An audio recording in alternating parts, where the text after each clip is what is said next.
Skeletor. The Hampton Court Palace in London is home to a well-known apparition named Skeletor, a genderless figure whose identity and intentions remain unknown to this day. In 2003, security guards stormed the palace after their fire alarm system showed a major breach near the exhibit hall. Someone had flung open the fire doors, sounding the alarm. The guards searched the vicinity and found no one to be there. A review of the tape showed the doors opening by themselves. Only blackness filled the doorway, nothing else. The next day, the fire alarm went off again. It was at the same time as before, and at the exact same location, just outside of the exhibit hall. When the guards got there, however, they were surprised to find everything was in order. The fire doors were securely shut, and a search turned up nothing out of the ordinary. They reviewed the tape again, expecting to find nothing, but this time they were absolutely baffled by what they saw. On the tape, both of the fire doors burst open, and a pale figure wearing floor-length garments steps into view. The figure stands in the doorway for a moment, seemingly scanning the area, and then closes the doors one at a time. It is impossible to determine the figure's gender, but the sleeves and neck of the outfit seem to be frilly, almost like a medieval tunic, and spectators agree that the figure was dressed as if it were straight out of the 16th century. The security guards weren't the only ones who think they have seen Skeletor. On that very same day, a visitor claims to have seen the figure as well. In fact, she was so startled that she wrote of the sighting in the palace's guest book. On the third day, the fire alarm went off one last time. The guards found nothing. Security footage shows the doors opening with no one behind them. The Hampton Court Palace was home to King Henry VIII, a royal figure famous for suspecting his wives of adultery and witchcraft and putting them to death.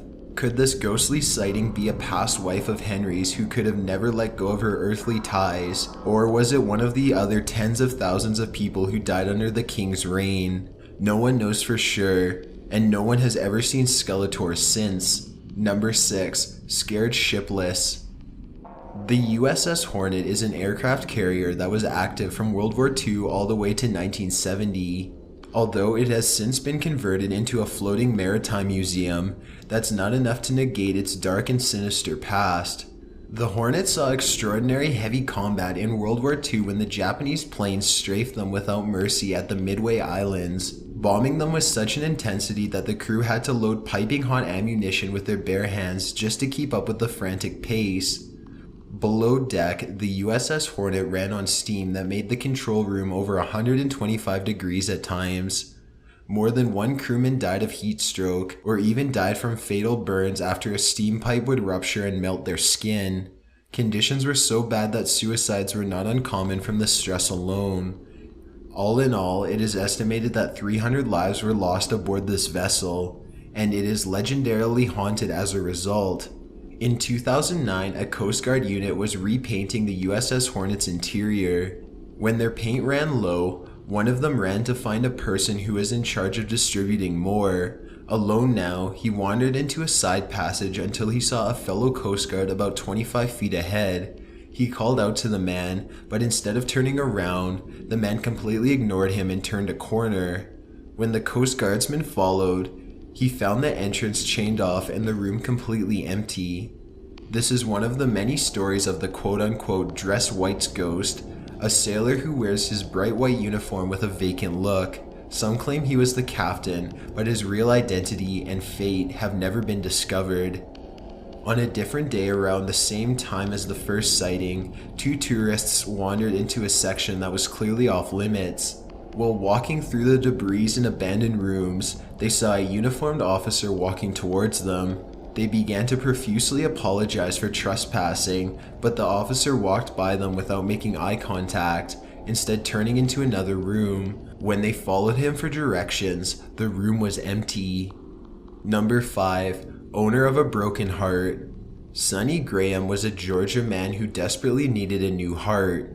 In 1995, he was finally scheduled to get one. The donor man was a 33-year-old man named Terry Cottill, who had shot himself to death. The heart transplant was successful and Graham was a new man, in more ways than one, some people would later add. It all started when something inside of Graham demanded to meet Cheryl Cottill. the widow of the donor who had saved his life. When they first met, there was something about Graham's personality that seemed oddly familiar to Cheryl. For example, one day, Graham suddenly developed a new craving for hot dogs and beer that never went away. Hot dogs and beer just so happened to be Terry Cottill's favorite combination. Although Graham was 65 and she was 38, it was as if the two had known each other forever. Their relationship blossomed, and by 2004 they were married. By that same year, however, the relationship seemed to be over already, and Graham did not take the breakup well. In response to getting a divorce, he shot himself in the head, just like Terry Cottill. Was this just a series of strange coincidences that led to two men with the same heart to kill themselves in the exact same way? Or was it Terry's heart, unable to stand losing the same woman twice, that compelled Graham to pull the trigger on that day? Number 4, the presence. Carissa Glenn, also known as Tish, was only 18 when she learned that a woman had hung herself in the same apartment building that she was moving into. Still, that did not stop the young girl from wanting to move away from her family and become fully independent. Tish had dreams of one day becoming a police officer, and she was already making a decent living as a bartender at the time. This was in the UK, where the legal drinking age is not 21. Upon moving into her new apartment, however, Tish, who her friends and family had described as bubbly and vivacious, appeared to change.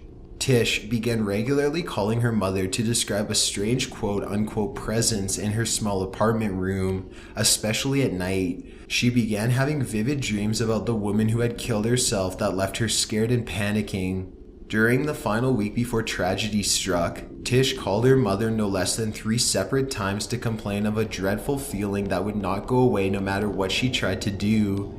Her family pleaded with her to return home, even saying that they would pay all of the costs just so long as she got out of her current living conditions, which were obviously driving her insane. Tish, however, refused to let her parents help. She felt that she could withstand the presence on her own. In the middle of the night, Tish got out of bed and went into her bathroom. She tied a pink scarf around the shower rail and looped it around her neck. Number 3, confession by possession. The brutal death of Teresita Basha rattled 1970s Chicago. The 47-year-old woman was found naked in her apartment, tied to a mattress, stabbed in the chest with a steak knife, which was still sticking out of her. Then whoever did this also set her on fire. Aside from missing jewelry, no motive was found. Teresita had no enemies, but many friends. One of them was a co-worker named Remy Chua.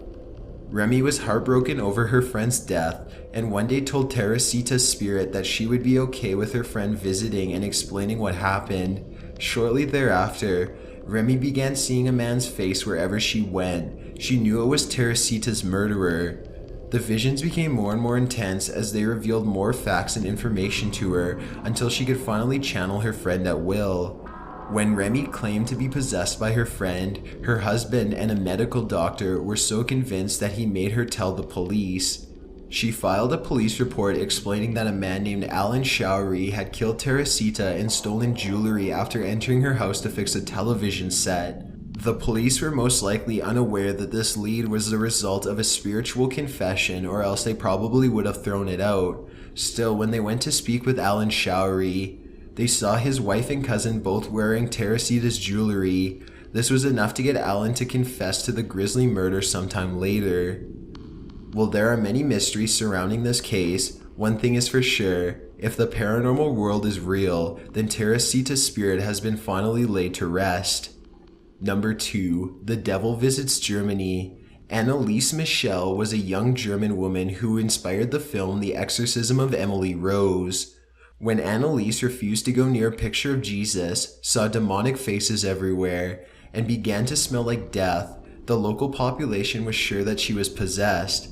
As if that weren't enough, she would regularly rip off her clothing, do hundreds of squats at superhuman speeds, and eat spiders and coal.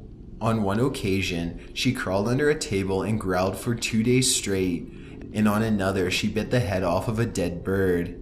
Exasperated, her family hired an exorcist to perform an ancient ritual from the year 1614, ancient Roman times.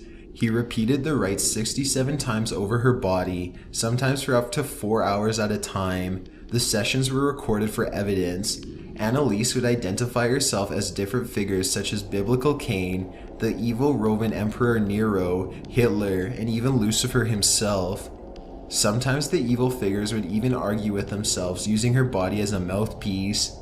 Unfortunately, the exorcism did not go as planned. Instead of getting the devil out of her body, by 1976, the young girl was dead at the age of 23. She weighed only 67 pounds and had apparently starved to death.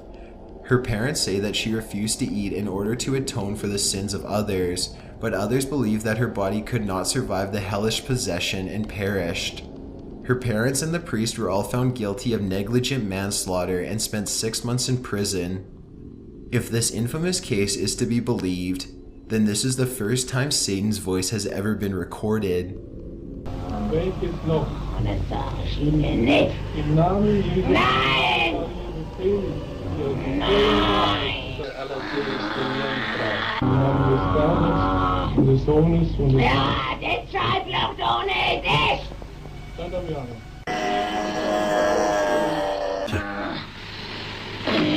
Ja, das ist Familie. Ihr könnt's auch nicht machen. Scheiß euch, was die doof schreien.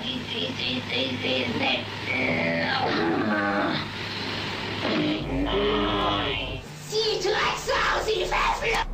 Das ist unser bei uns grausam ist. Grausam. Sie Drecksau, sie verflucht. Der das ganze Deutschland verführt, oder? Ja, der ist ja noch drin. Im Namen des dreifaltigen Gottes und aller Todesbringen, Maria, sagt die Wahrheit.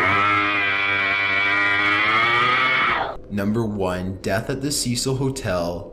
What was going through Elisa Lam's mind during her final hours on this earth is anyone's guess, and these days there are a lot of people guessing. She was staying at the Cecil Hotel when, on her 3rd day there, elevator footage caught her engaging in what could be one of the creepiest paranormal encounters ever recorded.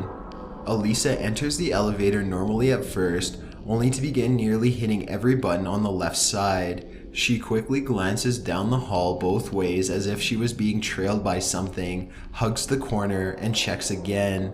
She steps in and out of the elevator multiple times in a daze as if she is having conversations with people who cannot be seen. While all of this happens, the elevator does not respond to her button presses, and the doors remain wide open. Even when she presses all of the buttons in a frantic hurry, the elevator still will not close. Only when Eliza wanders away do the doors open and close randomly. Eliza was found dead shortly after. Somehow she had gotten into a water tank located on the roof, even though the Cecil Hotel staff says there were no ways for her to get up there. The door to the roof is locked and protected by an alarm, they say. They also say that Eliza was moved to a different room after her roommates observed strange behavior and no longer felt safe around her. What do you think Eliza saw?